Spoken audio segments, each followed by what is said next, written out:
Strong Enough merch is now available.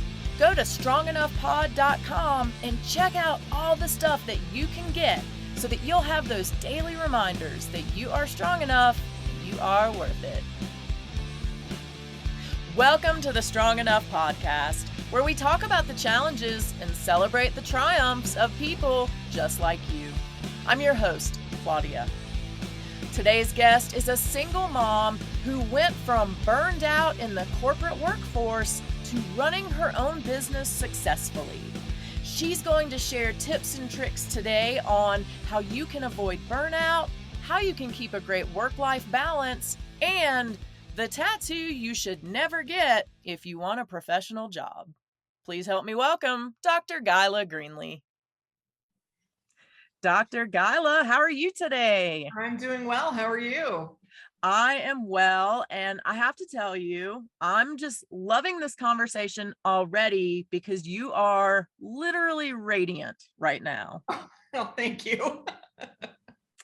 Yes, for those who can't see, your skin is gorgeous. You look magnificent. I did earlier say I was a little jealous. I'll deal with that some other time. But looking good, Dr. Guyla. Thank you. Absolutely. I would love it if you would tell the audience a little bit about yourself. Yeah, sure. So I'm Dr. Guyla Greenlee. I live in Casper, Wyoming, and I have a business called Dandelion Leadership Coaching, where I help leaders and emerging professionals transform their wishes into reality. And, like man, I wish I had more time, or I wish I knew how to deal with that difficult employee, or wish I knew how to strategize better, those kinds of business related and even personal things that hang us up. Just help through coaching and workshops and speaking, help people transform those wishes into their reality.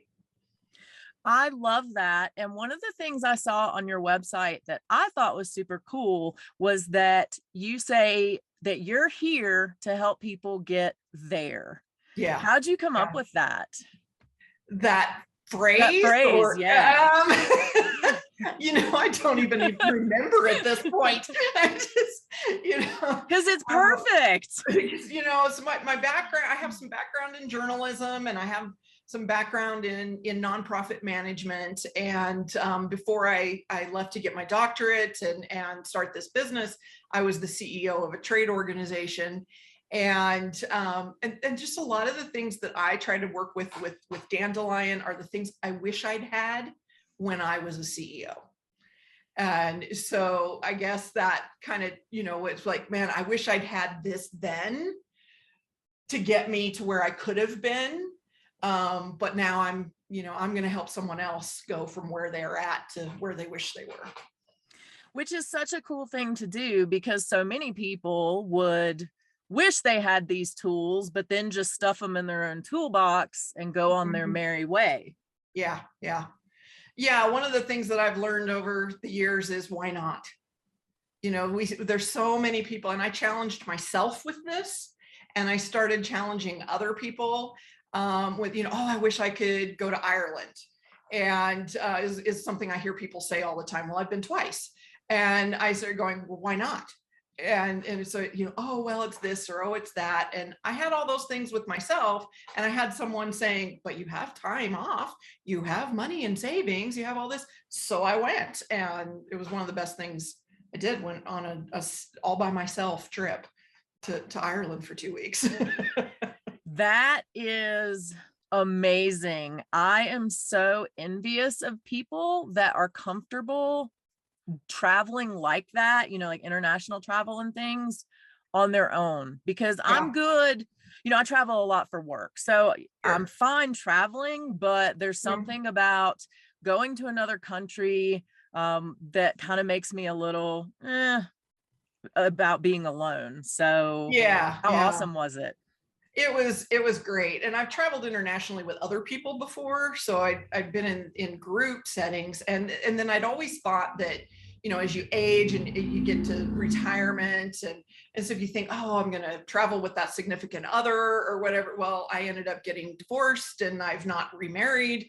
And I was like, my kids were all like, so go on your own. You don't have to have somebody else to go with you. Don't stop living because you don't have that partner to do things with. And I actually loved it.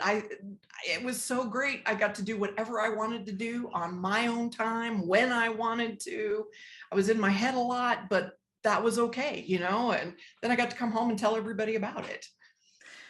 I love that you did that. And I love that you had the confidence to do it, because I think so many of us do run into that issue of all the excuses, Right, exactly. well, I can't because of X, Y, Z. Mhm. And it's just this rolling list of Mhm. reasons why we can't do whatever it is. Right. Why do you think generally that we do that to ourselves?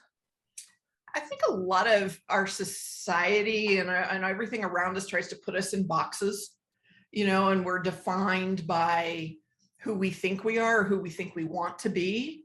And we just get in the, I mean, like, I don't know about, my generation, a lot of it was, oh, you can't do that. Oh, girls can't do that. Oh, women can't do that. And, and a lot of people, as we see, that glass ceiling is being broken every day. But we get into that mentality of, I don't have enough money. I don't have enough time. There's all these reasons that we tell ourselves, and everybody around us tells us that we can't do something. And when we shift that thinking and start saying, why not? Why can't I? What would really happen if I did this? What's the worst case scenario to this? It just is a massive shift, and start doing things that you always thought were just dreams, just wishes, but they can really happen.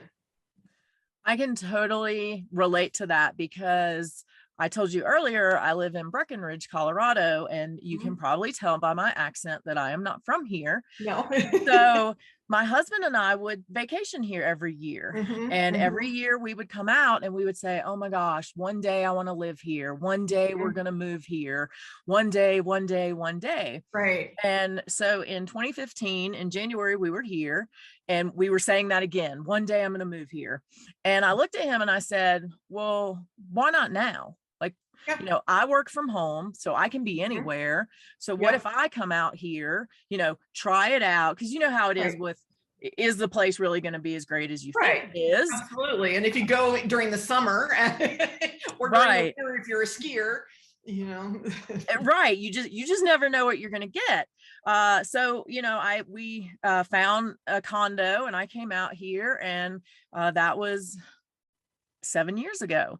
And we've been here ever since, and we bought property. I think in that moment it was easy for me. It didn't feel scary, but what do we tell the people that are just overwhelmed with fear at really taking that first step to one of their dreams? And that is what it is that first step. In a biblical sense, that my sister, a story my sister shared with me one time, is that in the Bible it always talks about there's a lamp unto my feet, and that lamp lights our way. Well, when you look at history and you look at what was life like back in those times, they would put a little candle like between their toes in their sandal and light that, and that would light one step at a time, literally just one step at a time. And I think that's what we have to do with those dreams, is take that baby step, just one little step. You don't have to know how it's going to turn out.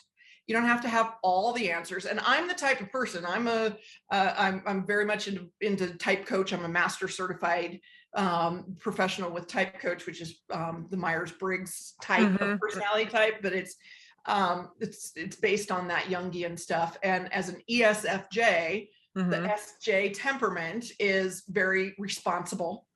And that's our driver. That's our primary driver, is to be responsible. So I've actually had to battle that strength in myself to release and go, it's okay to do something that the rest of the world doesn't see as responsible, and let go of these preconceived ideas of what I need to be like or how I need to live.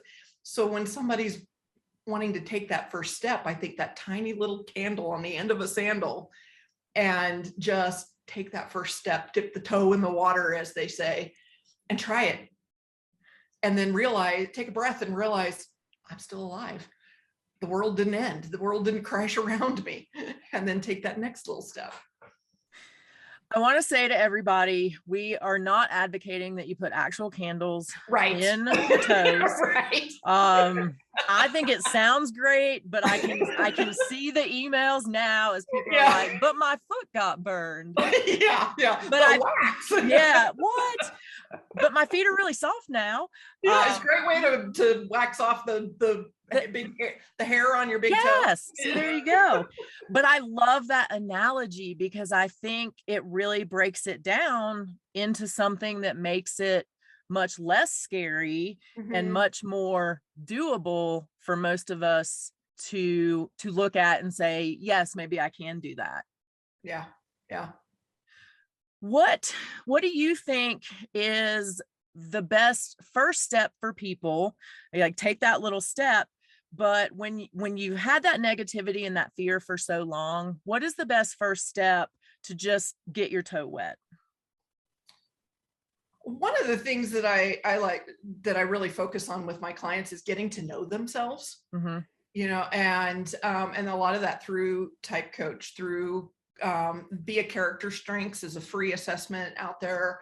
You know, different things, just kind of get to know yourself a little bit more. And by knowing who you are and how you're wired, for me, what it's done is allowed me to grant myself more grace, to forgive myself for some things that, you know, like if I didn't respond to something as well as I thought I should have, I can go, oh, well, it's because of this wiring, which doesn't mean that you have to be stuck in a pattern. We can all move outside of those things, but just to give yourself grace and compassion to yourself, forgiveness to yourself, and then say, I'm just going to try this one little thing, and maybe don't tell people about it. A lot of times people make these grand announcements. I'm going to lose 100 pounds in the next 6 months, you know, and then they feel like all eyes are on them. And maybe you need that for accountability, but maybe you need to just tell yourself and no one else that you're going to try this, and take that one little step and see how it goes, and reassess, and then try the next little step, and without the big audience. It's so interesting to me that you said that, because we just had a guest on, her name is Vicky, and Vicky had pretty much the exact same advice, in that, you know, when we set these goals for ourselves, we don't have to tell other people. Right. Because so often then, not only are we battling our own fears at that point, but then you got the people saying, you can't do that. Are you crazy? Right. And waiting for you to fail. Like you said, how hard is it to switch people to that? Because the common thought process is often, got to tell everybody your goals so they can keep you accountable. Right. So How hard is it to switch over? You know, obviously that's going to depend on each individual. You know, I think for introverts, it's probably maybe a little bit easier because they tend to keep things a little closer to the vest anyway. And for extroverts like me, we tend to just, you know, blurt out everything that we're thinking and process it out loud as we go. So for an extrovert and like I said, like me, it's a little harder. And I think it's just that changing how we talk to ourselves, practicing more positive self-talk. And that's been a struggle for me over my life, but you know, it's a constant. I don't think you ever just arrive and we're there. It's a process that we continue throughout our lives, and little baby steps so change the way we talk to ourselves to give ourselves that courage to take that next little step. I agree with you. My husband, if he were here, he would be shaking his head wildly in agreement, because something actually happened today. So I hate being on the phone. I hate making phone calls.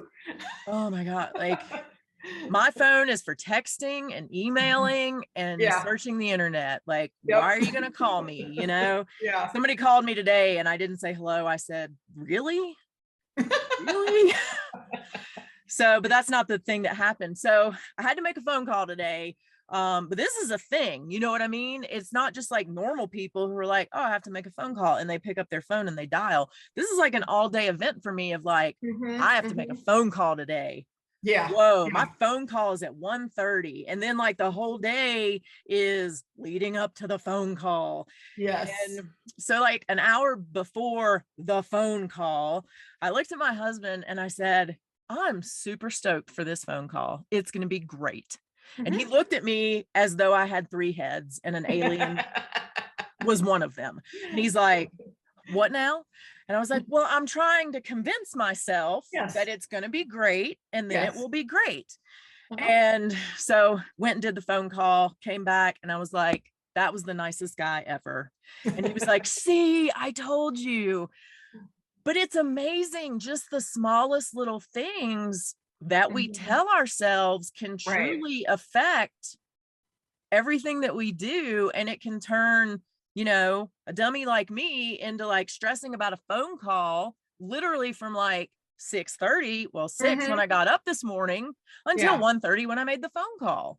Yeah. Yeah. What is wrong with us? And I mean me, so. Oh no, because you're not the only one who does that. And you know, and I think, you know, it is some of that where we get to dwelling on the things that we dislike more than we're dwelling on what we do like. And that's one of the things that that I share with clients, and I've shared it in the book that I have written that's coming out in August. That, you know, if we focus on our strengths and focus on what we're really good at, we're going to get better and better at those instead of focusing on our weaknesses. Because a lot of things out there tell us, you know, identify your weaknesses and then try to make them better.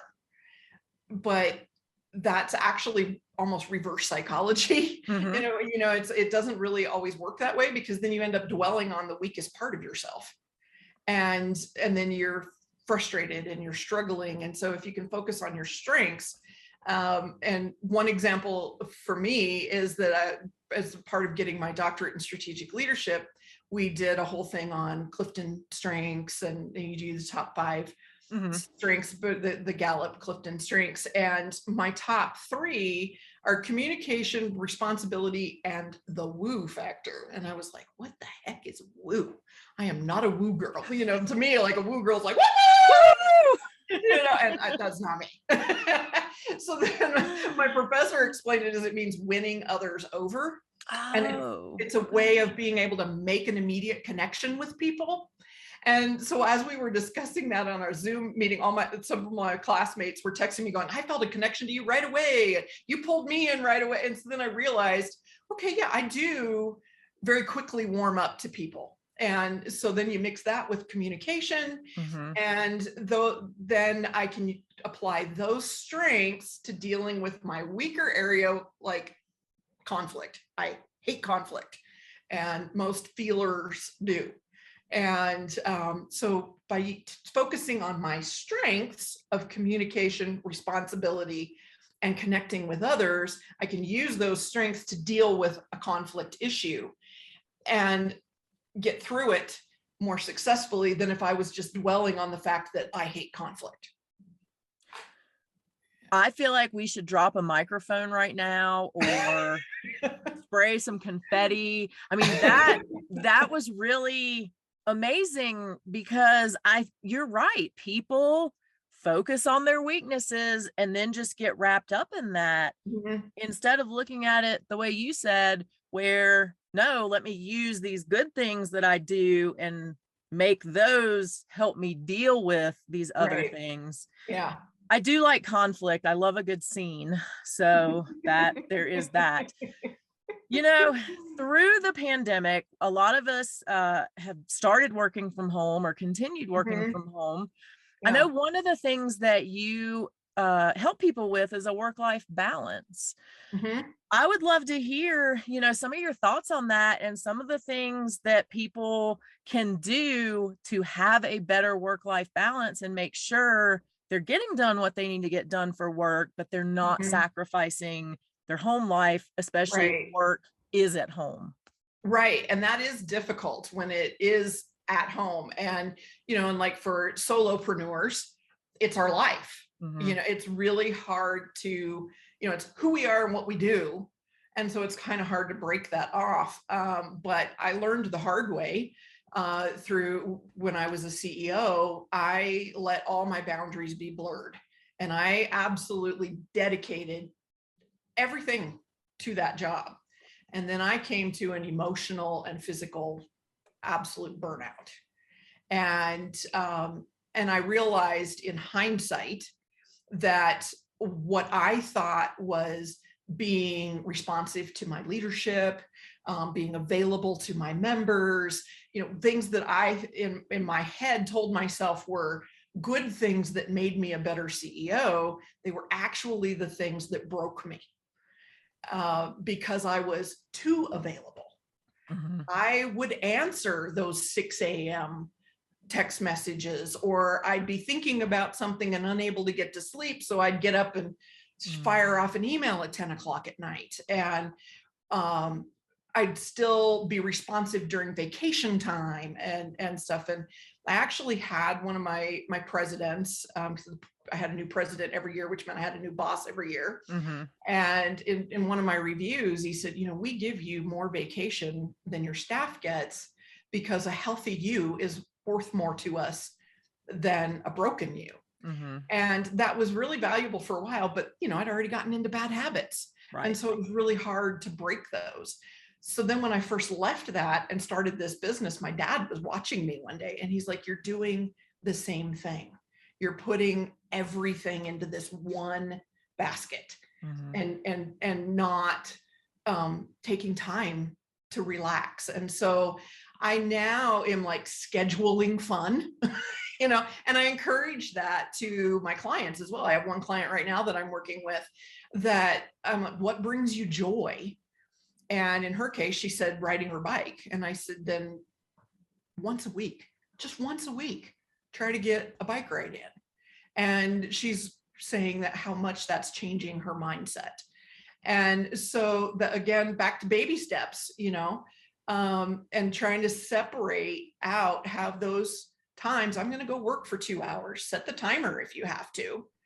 And then I'm going to go work out in the garden or something. And that's what I'm having to do to break that up and not just work all the time because I work from home. Mm-hmm. I'm have, again, grace, compassion, and permission to ourselves it's okay to go do something you enjoy, because then you're going to be better when you come back to the job. I used to struggle as well because I worked from home for several years. And for me, it was a thing of, well, you know what? I'm just sitting here on the couch anyway. Mm-hmm. I might as well just answer these emails at 10 p.m. Exactly. And it's like you said, though, it's so hard to break out of that. It is. How difficult is it if you are the polar opposite? So what if you are somebody that is like, yeah, I'll just do that work tomorrow. It'll still be there. What do they need to do other than some work? Yeah. And there again, I think it's that, trying to keep promises to ourselves. Mm-hmm. And that accountability to others. Like one of the things that I think of is, like I'm the CEO of my business. It's very different than when I was an actual CEO of a trade organization and I had leadership to respond to and I had staff and everything. But now I have clients that, and as a business is it's make or break on your reputation. Mm-hmm. So I have to remind myself, if I don't follow through and get this contract out to this person, I'm not making the reputation that I want. So yes, there's always a reason why I can get that contract out tomorrow, or why I can send that bio over to this person tomorrow. But I try to remind myself, what is the reputation I'm trying to build? And what, if they're going to leave me a Google review, what do I hope they say about me? And then that helps me anyway, kind of spur me to get that work done. Do you think where people like us need to schedule fun time, and I do just want to say quickly, I had an author on here recently. She writes for 20 minutes and then eats ice cream every 20 minutes. Oh, wow. So that's cool. She said Yeah, sometimes I mean, that works chocolate. for her. Yeah, and she's tiny, so you go, Yeah. girl. But yeah, so let's say, where we would schedule our fun time, do you think that the reverse works Yeah. for the other side, where it's like, okay, I'm going to schedule my 2 hours of work and then I'm going to go scroll on Facebook for 20 minutes? Yeah. And there are a lot of apps out there that you can use for productivity, or like, what is it? Pomodoro, or I think is one. Okay. Stuff where you can actually set the timer, or set something that'll do like a countdown or something, and to help you hold your focus to get your work done. And like, I use a program that's kind of a CRM, and does my invoices and all of that kind of stuff. And it has, it's like, if you're keeping time because you have to bill it, I'm not billing the time, but to help me focus, I'll set the timer and go, oh, wow, I just spent 20 minutes. And then oftentimes it's that first, like we were talking about, baby steps. If you say, I'm going to sit down for 5 minutes and I'm going to respond to this email. Once you've done that, it's like it's priming the pump, and then you get going. But the longer we put off doing the things that we know we need to do, it's easier to keep putting it off and putting it off. Same thing with I'm going to do this one little task, and then you go, oh, well, that wasn't so bad. And you start doing the next one. The issue I ran into with timekeeping, so I used to use Toggle, and I loved it and hated it. I'm a very competitive person. There you go. So yeah. I would want to work all the hours. You know what I mean? Yeah. Oh, I want to toggle all the time because I'm crushing it over here. Yeah. So again, what is wrong with me? But is that, again, the time where somebody like me would just need to say, you know what, it's not a competition, schedule your fun time and take care of you. Yeah. So, I mean, maybe you need to use Toggle for the fun time. I'm going to beat the Toggle, with watching a movie or taking a walk or something, if you're that competitive with it. It's like the GPS. I'm one of, when you put it in and it says it'll take you 4 hours to drive there, I'm like, I gotta beat the GPS. Right. No, I can do it in 350. Yeah. Don't go to the bathroom for this whole time. I love it because I am constantly looking at that and I'm like, ooh, I gained a minute. Yes. Yeah, me too. Because I'm also a rule follower, so I don't speed. I mean, I'll go like 5 over, set my cruise control. Oh yeah. But I still it's like I'm gaining time, and it's crazy. It is. And so if we know those things about ourselves in our work, if those are our strengths in our work area, transfer them over to our fun area, and maybe take what's working for us over here and make it work for us on the other side. I love that. So that's a great piece of advice. And what I want people to do who are watching and listening is find that one thing that brings you joy, or, pick one. And weekly, we want you to start setting a calendar for yourself to do that fun thing at least once a week. Yeah.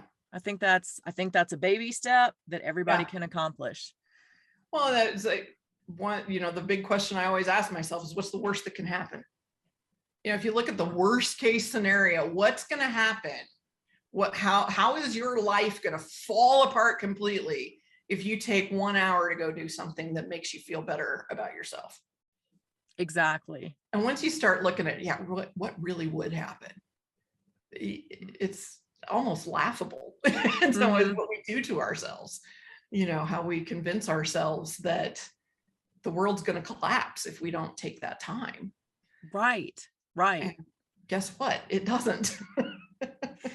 Much to our dismay, everything's still going to be standing when we get back from our hour activity. Right. So what goes along with that, I feel like, is burnout.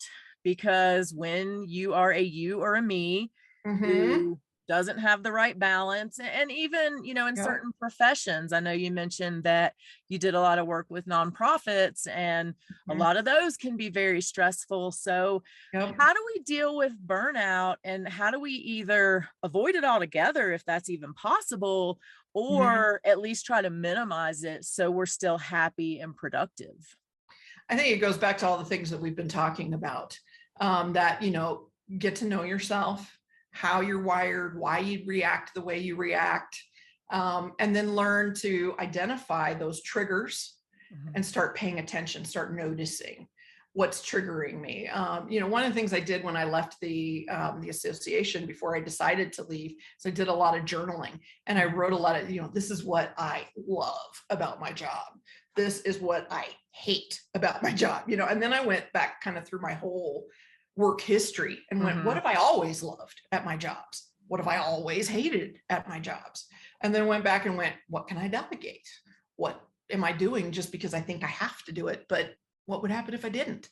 And started kind of sifting through those things. And some things that I really hated doing, I was able to trade with one of my staff members that she didn't mind doing it, but there was something on her plate that she hated.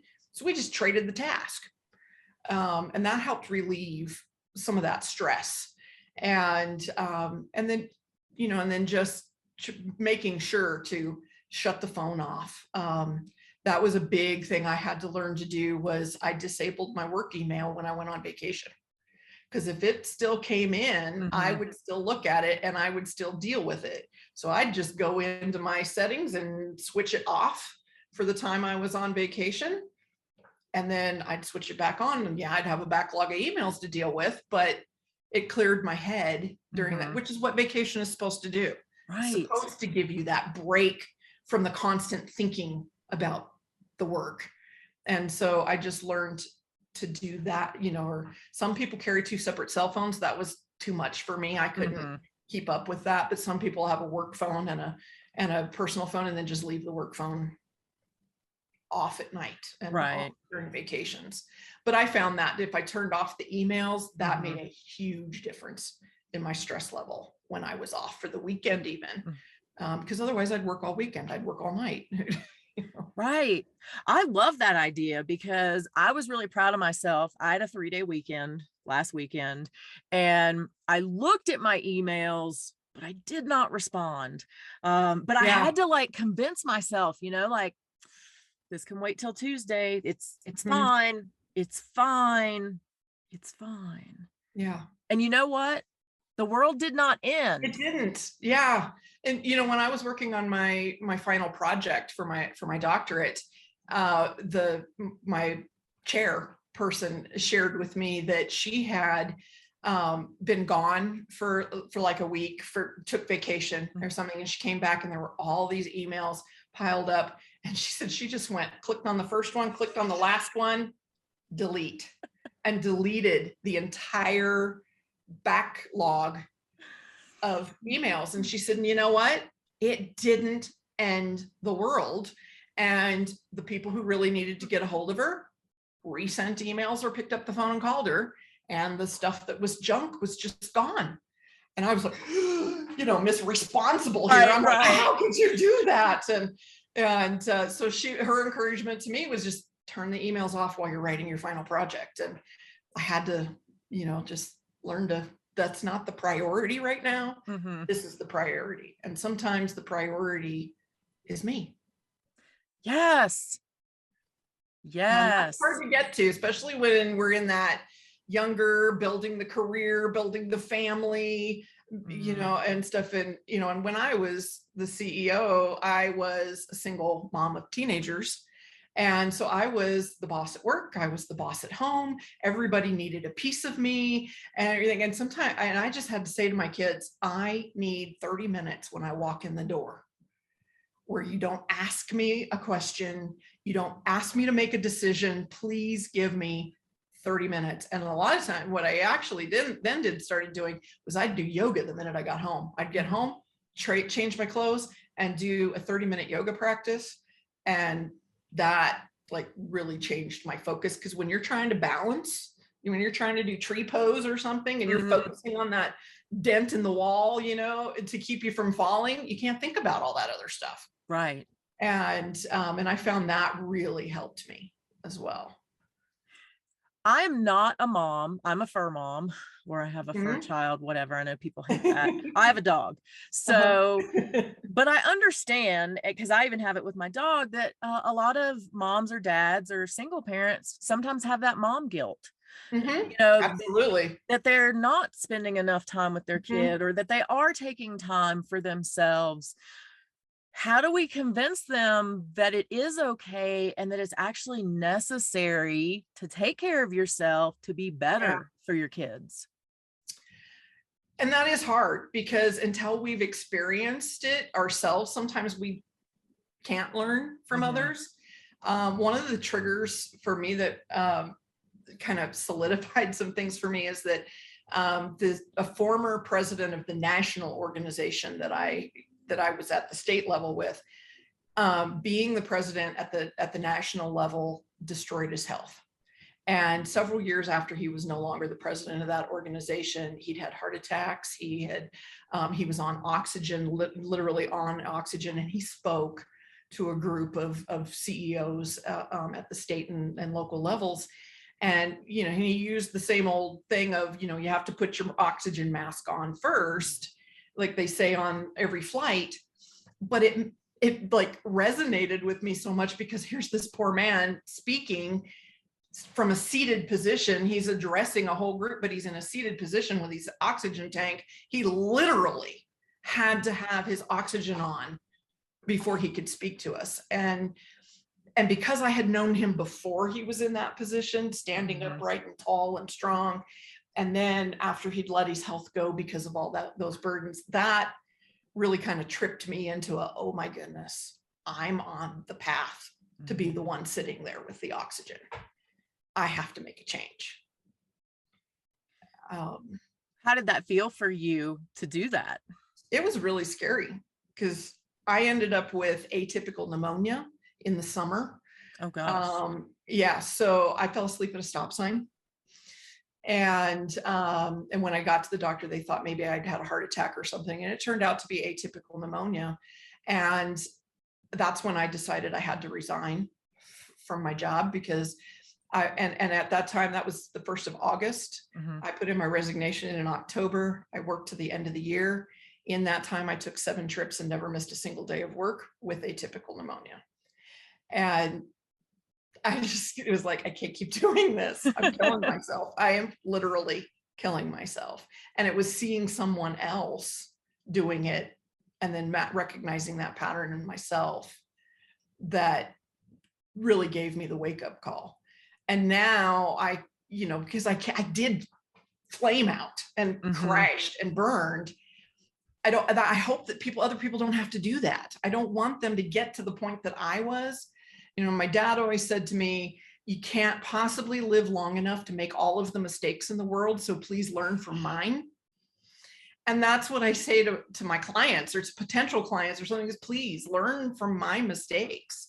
Learn from where I was and go, I don't want that to be me. And it's real. And there's enough books out there. There's enough YouTube. There's enough podcasts. There's enough out there of people sharing their own experiences. It's real, and it's going to happen. It can happen to anyone. So learn from my mistakes. What is the biggest thing that you hope that your kids have learned from watching you be that workaholic, but then transition to having your own business, helping other people, and being successful at it? I do see a much better work-life balance in my kids. They're both SPs though. So that perceiver, that SP drive is to have fun in the moment. So that helps them be that way. But also, having watched me, they are more careful to make sure that they're doing more of the living in the moment and taking their time off and going. For them, it's hunting, fishing, camping. Not everybody likes the same things, but that's what works for them. And my son works in the medical field, And he's done very well with taking the time off and realizing what makes him happy and then going and doing that on a regular basis. I would love to hear a little bit about your book. So what inspired you to write? Well, I had the idea in my head for some time. But then when I had to write a final project for my doctorate, I was like, oh, well, now's the perfect time to force me to get it actually done. But I do have a background in journalism. I've worked for newspapers and stuff, so I've always enjoyed writing. But the book is called Knock It Off, How to Quit Being a Jerk at Work. And it's, 30 plus years experience of me sometimes being that jerk at work. And then other times experiencing other people's behaviors. And I just, it's funny, it's got some cartoons, it's my experiences, but then there's real research in it as well. And just goes over, the first section of the book is, how to get to know yourself, because how do you sell yourself if you don't know yourself? So, and then the second section is first impressions, from everywhere from how you dress to your voicemail when you're looking for a job, your email address when you're looking for a job, body posture, all those, all that kind of stuff, unconscious bias, everything in your resume. And then the next section is, now you've got the job, now what? And, quickest ways to lose the new job, ways to become indispensable in your job. And then the final section is on how to know when it's time to leave and how to do so gracefully so that you don't burn those bridges professionally. So. I love it. And just based on the title, I feel like there's going to be a lot of people receiving the book, maybe from coworkers, anonymously. Potentially is going to happen. So one of my sons, he's like, so can I get several copies? And then I'm gonna highlight dog ear and give them to my coworkers. This, also this. Yeah. What's next? Do you see another book in your future? I am thinking of this being a series, the Straight Answers series. So this one is straight answers, to why you're not getting hired or excelling in the workplace. And I'm thinking the next one, whether they'll read it or not, to bosses. I'm toying with the title being, hey boss, it's not them, it's you. And how the bosses have the responsibility for creating the organizational culture. And if they have an unhealthy culture, it's often because of their own behaviors or the things that they're tolerating. So I'm going to need that book as soon as you're done with it to send out to some people. Not anybody I work with now. My boss is amazing. He is fantastic. But I know some people who might be able to use that. Well, Guyla, we're going to take a quick turn here before I let you go. And we're going to completely shift the conversation. We're going to talk a little bit about tattoos. Okay. Now, I know between you and your kids, there's a little debate on whether or not you actually have a tattoo. Right. But your kids have tattoos. Yes, they do. So let's talk about, if you were going to get a full-fledged tattoo, what would it be and where would you get it? Well, we've joked that I would get their heartbeats across the pattern of their heartbeats across my heart. And my oldest says, well, then you'd have to have an irregular heartbete because he has an irregular heartbeat. But then I tell him, no, I don't actually need any type of tattoos to remember you guys by, because I have the gray hair and the stretch marks. So you've got it covered with them. Right. Yeah. How old were they when they got their first tattoos? And how did you feel? Oh, wow. You're calling me out now. I struggled with it because, it's like, they're these perfect little humans that you've been entrusted with, and they're gorgeous. You think your own kids are the most beautiful.